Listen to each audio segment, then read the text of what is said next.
E aí, pessoal, tudo beleza? Bem-vindos à nossa segunda aula especial de economia.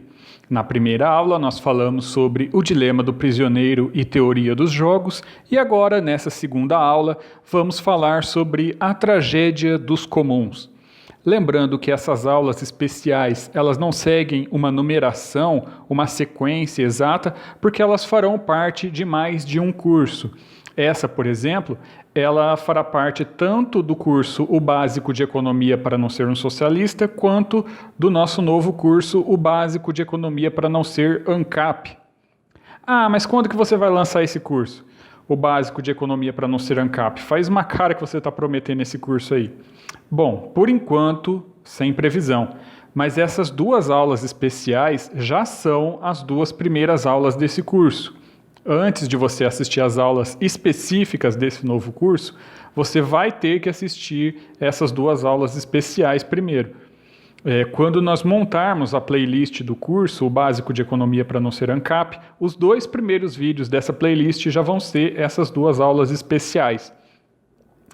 E essa aula, evidentemente, também vai fazer parte do curso O Básico de Economia para Não Ser um Socialista, porque ela responde algumas questões também que nós levantamos lá no começo desse curso.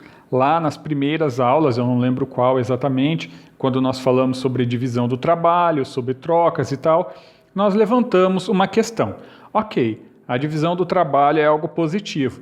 As pessoas se especializam em produzir uma coisa só e depois ela troca aquilo que ela produziu por outras coisas que ela precisa, mas que ela não produz.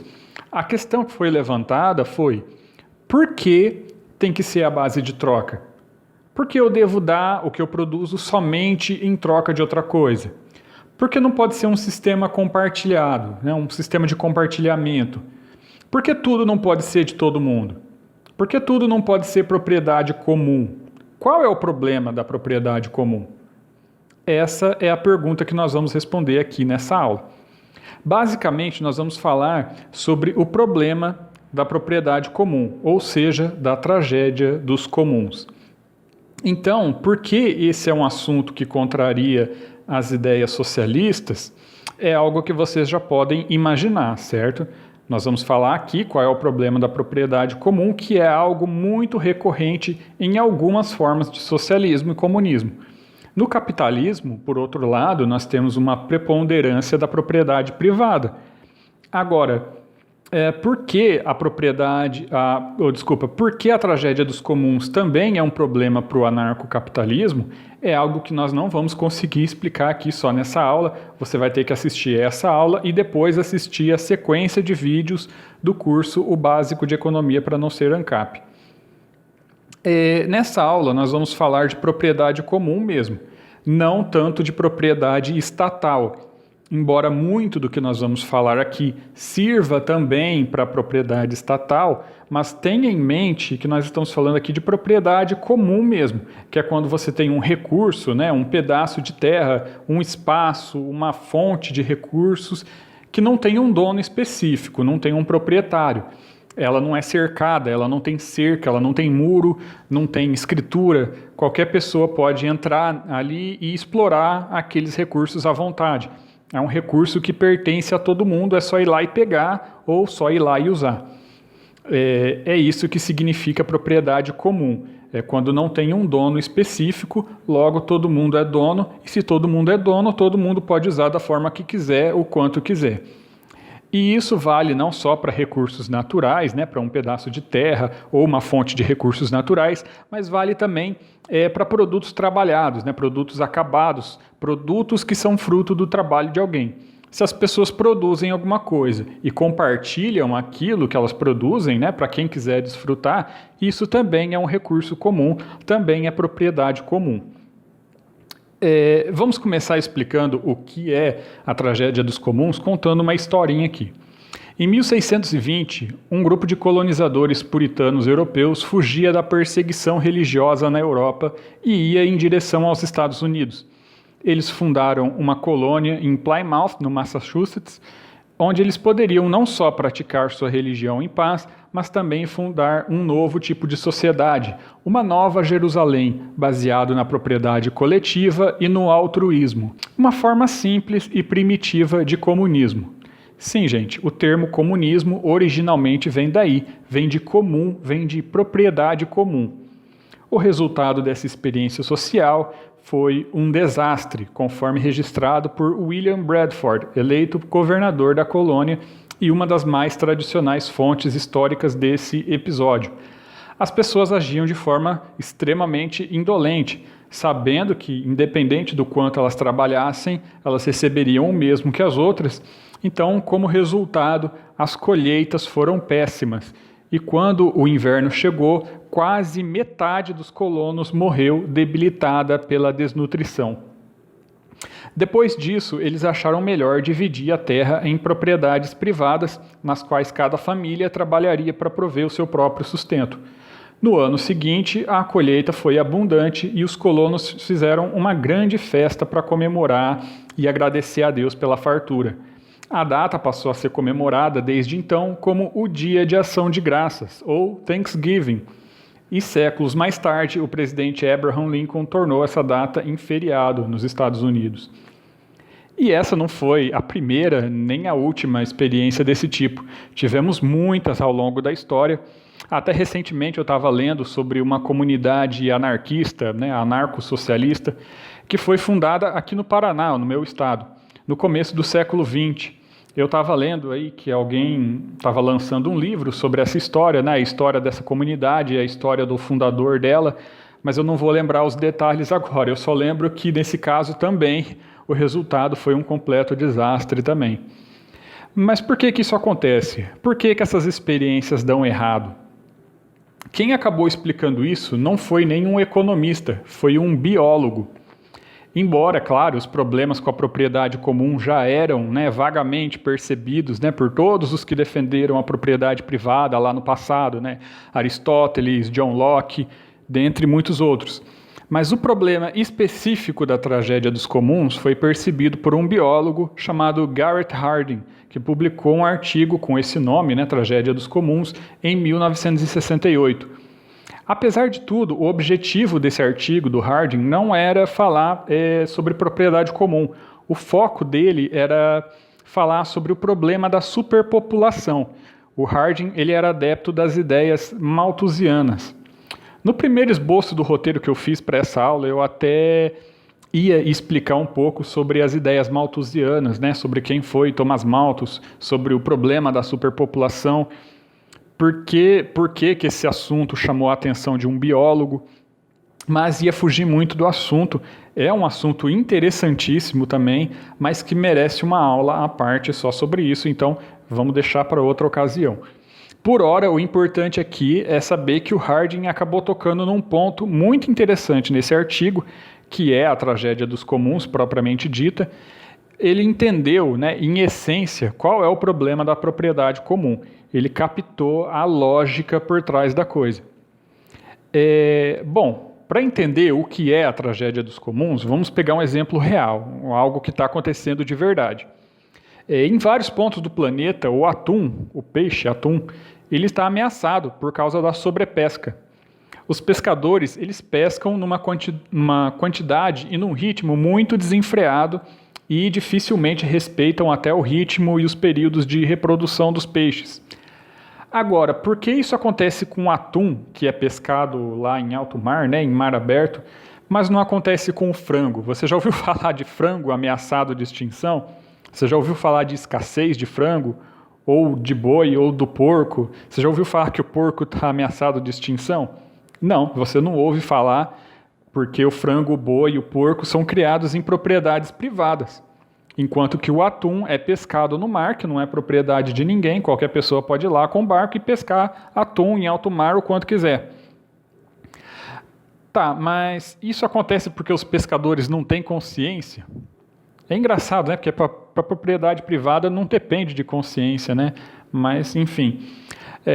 Tudo bem, um dos pescadores ele pode até botar a mão na consciência dele e falar: não vou pescar, vou maneirar aqui na pesca, né, para que o peixe não acabe, né, vou respeitar o ritmo de reprodução dos peixes, vou pescar só o necessário. Mas aí imediatamente ele vai se lembrar que o mar não é só dele. Então, o que adianta ele ter consciência, né? Ele vai pensar, o que adianta eu ter consciência se os outros não tiverem consciência também? O mar não é só meu, né? Não tem como eu garantir que os outros vão ter consciência também. Se eu tentar não abusar da pesca hoje, abrir mão de pescar mais hoje, pensando em poder continuar pescando amanhã, eu posso acabar não tendo nenhuma coisa nem outra. Eu não vou ter o benefício de pescar um monte hoje, né? Pescar bastante hoje, e nem vou conseguir preservar os peixes para amanhã, porque não depende só de mim. Se eu não abusar daquilo, outros vão abusar. Se eu deixar de pescar hoje para ter mais amanhã, isso não garante que eu vou ter mais amanhã, porque não depende apenas de mim. Resumindo, se eu tentar preservar esse recurso, se eu tentar não abusar desse recurso, eu só tenho a perder. Então, eu vou lá e vou abusar daquele bem público mesmo. Mas aí o que acontece? Todos pensam dessa mesma maneira, porque esse é um pensamento racional. A definição de pensamento racional em economia e em teoria dos jogos inclui esse tipo de raciocínio. Então, aquele bem comum logo acaba se esgotando. Isso acontece porque quando a propriedade é comum, os benefícios dessa superexploração, eles são concentrados, mas os custos, né, o ônus disso é distribuído. Os benefícios são concentrados numa pessoa só, mas os malefícios são distribuídos entre todos, o que desincentiva a pessoa a buscar aquilo que é melhor para todos ou até aquilo que é melhor para ela mesma a longo prazo. As pessoas são incentivadas a pensar apenas no curto prazo. Vamos comparar novamente com o frango, né? Isso é frango ou galinha, né? Tanto faz. Se o cara comer todas as galinhas dele que ele tem, que são propriedade privada dele, se ele for lá e comer tudo de uma vez, e não deixar nenhuma galinha viva para botar mais ovos no dia seguinte, quem vai se ferrar é ele. É ele e somente ele. Quem vai ficar sem galinhas para comer amanhã vai ser ele mesmo. As galinhas do vizinho, que não comeu todas as galinhas dele de uma vez, vão continuar lá, preservadas, quietinhas no lugar dela lá. Então, essa ganância imediatista dele só vai afetar ele mesmo, não vai afetar as outras pessoas. Ou, pelo menos, ele é que vai ser o maior prejudicado. Isso porque, na propriedade privada, os benefícios são concentrados, mas os malefícios também são concentrados, só na pessoa que fez a má escolha. Agora, na propriedade comum, não. Na propriedade comum, os benefícios são concentrados e os custos são distribuídos. Então, na propriedade comum, se o benefício é igual a 1, o custo será apenas uma fração de 1. Será de 1 sobre x, sendo que x é o número de pessoas que exploram aquele mesmo recurso. Aí você pode me perguntar, mas nós não poderíamos simplesmente tentar apenas combinar, né, de não pescar demais? Né? Chegar para a galera, reunir a galera ali e falar, olha gente, vamos maneirar aí na pesca, né? Vamos utilizar esse recurso comum com mais consciência. As pessoas vão cumprir o combinado se você não tiver como obrigar elas a cumprirem esse combinado. Onde foi que você já viu esse filme? Né? Onde você tenta combinar uma coisa, mas você logo percebe que não vai adiantar. Onde foi que você já viu isso?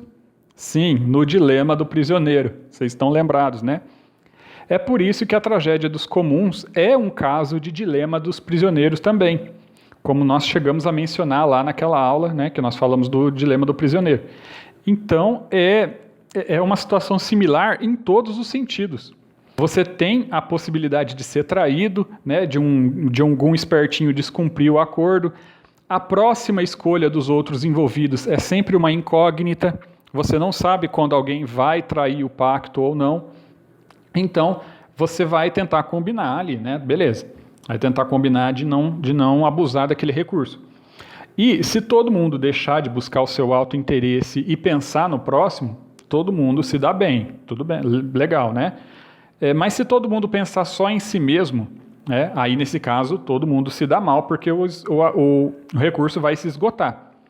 E se um tenta pensar no bem geral e o outro pensa só em si mesmo, o que pensou só em si mesmo se dá bem e o que pensou no bem geral acaba se dando mal. Igualzinho nós vimos lá no dilema do prisioneiro, só que aqui é uma situação que tem um agravante ainda, porque os benefícios são concentrados e os custos são distribuídos. Então a pessoa não tem incentivo nenhum para respeitar o interesse comum e até o interesse dele próprio a longo prazo. Todas as circunstâncias favorecem a busca pelo interesse próprio de curto prazo. E por que nós não podemos simplesmente impedir a pessoa de pescar o quanto ela quer? Vamos colocar alguém lá para ficar fiscalizando o quanto ela pesca. Bom, mas aí já não é mais propriedade comum nesse caso. Se você coloca uma cerca em volta do negócio, ou então coloca alguém para ficar lá fiscalizando, já não é mais propriedade de todo mundo. Porque quando uma coisa é minha propriedade, ainda que em sociedade com outros, eu uso aquilo a hora que eu quiser, o quanto eu quiser. Se alguém está me impedindo, eu já não sou mais proprietário. Mas e se todo mundo concordar com esse controle? Ok, mas todo mundo vai ter que concordar com uma espécie de contrato, né? Teria que ser firmado uma espécie de contrato, porque só contar com a consciência de cada um nós já vimos que não dá certo. Então todo mundo teria que concordar com um contrato que estabeleça direitos e deveres, né? Que define direitos e obrigações, que estabelece limites. E a partir do momento em que você está dizendo que você tem direito a X, mas você também tem responsabilidade por X, você já está privatizando aquele recurso. Você pode até não chamar isso de privatização, mas você está distribuindo direitos e responsabilidades na mesma proporção. E na prática, isso é privatizar. Você pode chamar do nome que você quiser, e as pessoas adoram dar nomes diferentes para a mesma coisa. O nome disso é similitude formal, e isso é muito, muito comum mesmo na economia. As pessoas dão nomes diferentes para coisas que na prática são a mesma coisa. Então, como você já percebeu, então, a única saída para a tragédia dos comuns é a privatização, ou então algo que seja formalmente similar. O que na prática funciona como uma privatização também, como venda de licenças, por exemplo.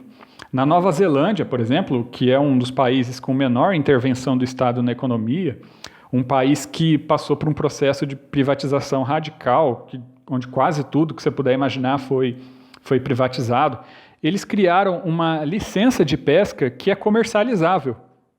Ou seja, você pode vender cotas da sua licença para outros pescadores. É como se você fosse dono de uma parte dos peixes que você ainda não pescou e você pode vender esses peixes ainda não pescados para alguém. Na prática, isso é uma propriedade privada, gente.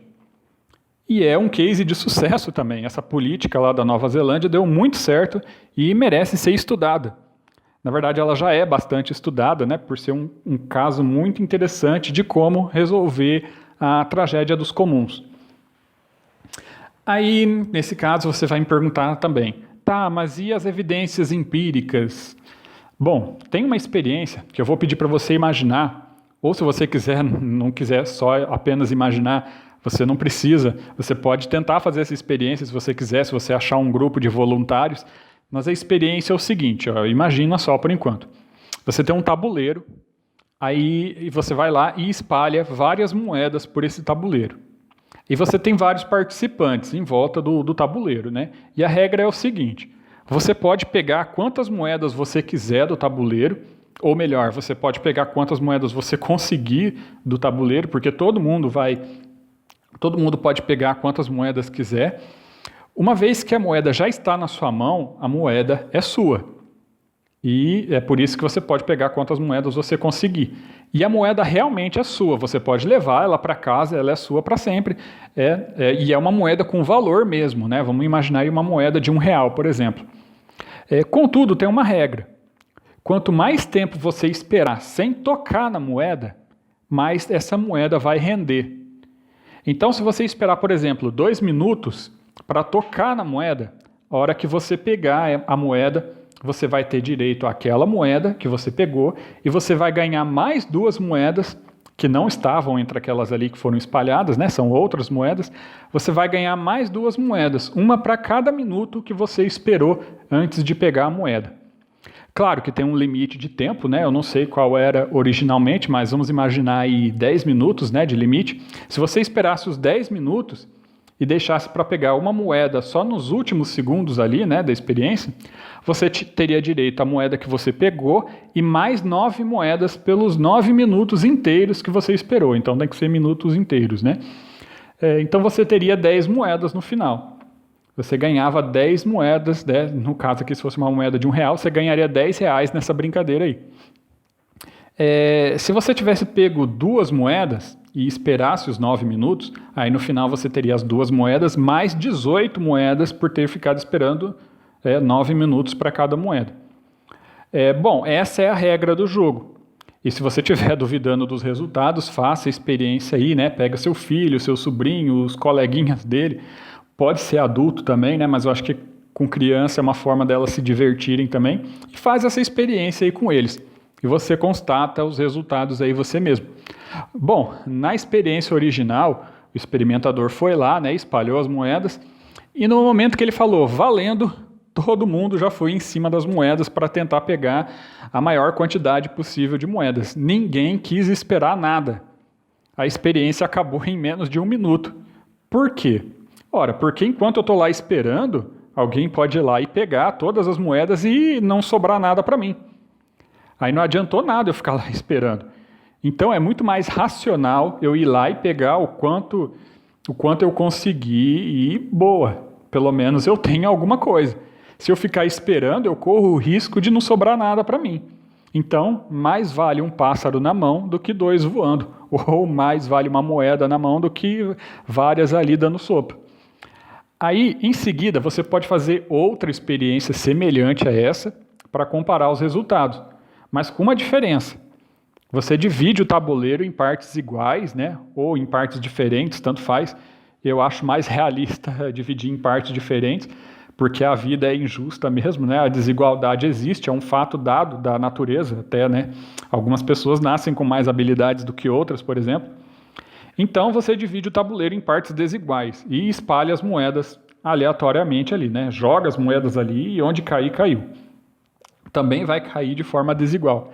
Mas aí é o seguinte, cada participante é o dono de uma parte do tabuleiro, de uma divisão ali do tabuleiro que você fez. E ele só pode pegar as moedas que caírem na parte dele do tabuleiro. E aí também é a mesma regra, quanto mais tempo ele esperar para tocar na moeda, mais ela vai render. Resultado dessa outra experiência, todos os participantes costumam deixar a moeda parada ali até o limite máximo de tempo da prova. Porque aí eles sabem que a moeda deles é deles mesmo, né? Ninguém pode pegar, então eles podem deixar a moeda ali tranquilamente, porque aí é muito mais interessante eles receberem, né, também as moedas a mais, né, que essa espera rendeu, né, vamos dizer assim. Conclusão, quando o tabuleiro e as moedas são propriedade comum, né, de todo mundo tem um incentivo de querer explorar aquele recurso, que no nosso caso aqui são as moedas, até o esgotamento. Agora, quando o tabuleiro foi dividido em propriedades privadas, né, vamos dizer assim, aí os incentivos mudam, passa a ser mais interessante usar aquele recurso de forma mais racional. Sacaram a ideia do negócio? Bom, mas você pode ter um recurso comum que as pessoas usam não só para explorar os frutos, né, desse recurso, mas também para poluir aquela fonte de recurso.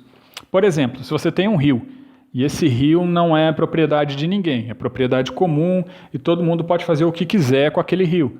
Alguns vão usar para pesca, né, por exemplo, mas vai ter alguns também que vão usar o rio para poluir, para despejar dejetos, né, subprodutos de algum processo produtivo, para despejar lixo, enfim, vão usar para poluir o rio.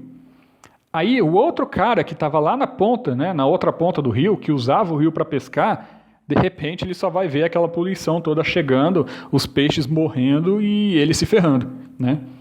Então, a poluição também é um caso similar de tragédia dos comuns, também, mas também é um caso de benefícios concentrados e custos dispersos. Mas é um caso um pouco diferente, né, que tem algumas especificidades que nós chamamos de externalidades negativas. Em economia, nós chamamos a poluição e outras coisas semelhantes de externalidades negativas, ou também de efeitos colaterais também, tanto faz. Mas nós vamos ter uma aula só sobre isso. Lá no curso O Básico de Economia para Não Ser ANCAP, nós vamos ter uma aula só sobre externalidades negativas. Outro exemplo de benefício concentrado e custo disperso é a própria política. Você já reparou que tem muita gente esperta, inteligente, racional no dia a dia, mas que é completamente retardada quando se trata de política ou de assuntos de interesse público? A pessoa é esperta, o cara é inteligente, você sabe que o cara é malandro, é cheio das malícias, das molemolências, né, na vida real. Na vida prática do cotidiano do cara, o cara é totalmente pragmático, objetivo, focado, racional. Agora, quando chega na política, o cara é gado de político. O cara é feito de trouxa por políticos, né? Ele cai naquelas artimanhas, naquela demagogia mais safada que existe, né? Aquela demagogia mais safada de político que existe. É aquela velha história. Se você fala para esse cara, ô velho, a sua mulher tá te traindo, ele pode até não acreditar na hora, mas ele vai ficar com uma pulga atrás da orelha, vai querer investigar, vai querer saber melhor. Agora, se você chega para esse mesmo cara e fala, cara, o seu político que você tanto gosta, aquele político em quem você votou, ele é um ladrão, cara, ou então ele é um incompetente, ele só está fazendo porcaria. O cara vai ficar puto com você, vai falar que você é comunista, que você é fascista, que você quer derrubar um político eleito pelo povo e etc. Por quê? Por que acontece isso? Por que a galera é tão gado de político?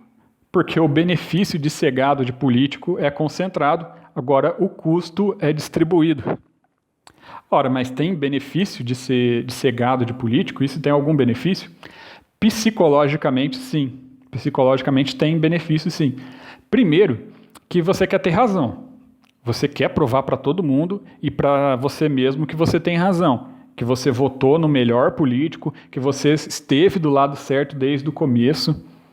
Em segundo lugar, porque isso te dá um senso de propósito, te dá um sentido para a vida, né? Se você está lá meio com a sua vida meio vazia, meio sem propósito, você preenche isso com política, você preenche isso com militância. Você começa a se enxergar como um paladino, né? Como um cruzado que está do lado do bem e que está lutando contra o lado do mal. E também o sentimento de pertencimento a um grupo. Porque se você escolhe não pertencer a grupo nenhum, se você resolve ser isentão, né, que nem dizem agora, né, tem esse novo nome aí, isentão, você passa a ser odiado pelos dois lados aí. Você não tem uma turma, você não consegue se enturmar com ninguém. E ninguém quer ser excluído, né? O ser humano gosta de pertencer a um grupo. Então, você ser gado de político traz muito conforto psicológico. Então, esse é o benefício concentrado, né? E o custo é distribuído, né? O custo distribuído é porque quem se ferra, né, com um político destruindo o país não é você, ou não é só você. O país não é destruído do dia para a noite. Então você nem sente as merdas que o seu político está fazendo. É tudo muito lento, muito distribuído, né? E a sociedade toda é que paga pelas cagadas do seu político, né? Então os custos são dispersos.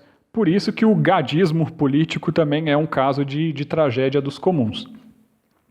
Mas por hoje é só, gente. Essa aula eu encerro por aqui. Vejo vocês nas próximas aulas e até mais.